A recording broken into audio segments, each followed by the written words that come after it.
Subscribe and share my channel Sudarsana. నమస్కారం. శ్రీమద్ భగవద్గీత 13వ అధ్యాయము క్షేత్రజ్ఞ విభాగ యోగము నుండి శ్లోకములను నేర్చుకుందాం.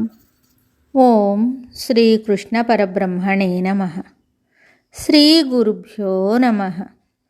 శ్రీమద్ భగవద్గీత 13వ అధ్యాయము క్షేత్రజ్ఞ విభాగ యోగము 23వ శ్లోకము.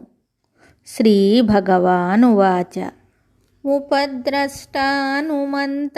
చ భర్తా భోక్తా మహేశ్వరః పరమాత్మేతి చాప్యుక్తో దేహేస్మిన్ పురుషః పరః. ఉపద్రష్టా నుమంతా చ భర్తా భోక్తా మహేశ్వరః పరమాత్మేతి చాప్యుక్తో దేహేస్మిన్ పురుషః పరః.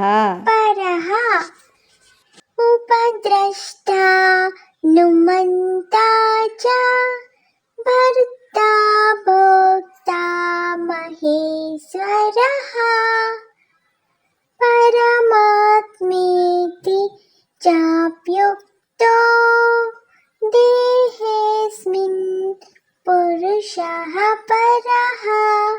ఈ శ్లోకమునకు భావము: పురుషుడు అనగా ఆత్మ ఈ శరీరమందున్నప్పటికీ శరీరము కంటే వేరైన వాడును, సాక్షిభూతుడును, అనుమతించువాడును, భరించువాడును, అనుభవించువాడును, పరమేశ్వరుడును అనగా గొప్ప ప్రభువు, నియామకుడును, పరమాత్మయు అని చెప్పబడుచున్నాడు.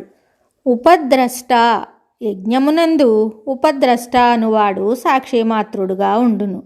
అట్లే ఆత్మ శరీరం నందున్నను పరహ శరీరము కంటే వేరుగా పరముగానున్నవాడై దేహేంద్రియాదులకు సాక్షిగా ప్రకాశిస్తున్నాడు. కావున జీవుడు తాను వాస్తవముగా అట్టి పరమాత్మ స్వరూపుడే అనియు దేహేంద్రియాదులు కాదనియు బాగుగా భావన చేయవలెను.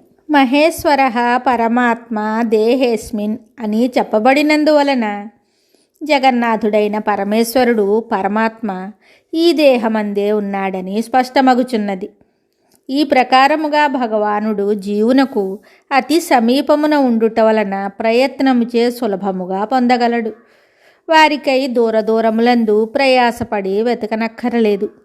మరియు శిక్షించువాడు, శాసించువాడు ఈశ్వరుడు చెంతనే ఉండుట వలన పాపులు ఈ విషయమును గమనించి పాపకృత్యములేవియూ చేయకుండా ఉండవలెను. పరహాని చెప్పుట వలన ఆత్మ దేహముతో ఉపాధితో సంబంధము లేక దానికి పరముగా వేరుగా అతీతముగా ఉన్నదని తెలియచున్నది. పరహ పురుష అను పదములకు పరమపురుషుడు పరమాత్మ అని అర్థము చెప్పవచ్చును. శుభం. శ్రీమద్ భగవద్గీత తరువాయి భాగంలో మళ్ళీ కలుద్దాం. నమస్కారం. Subscribe and share my channel Sudarshana.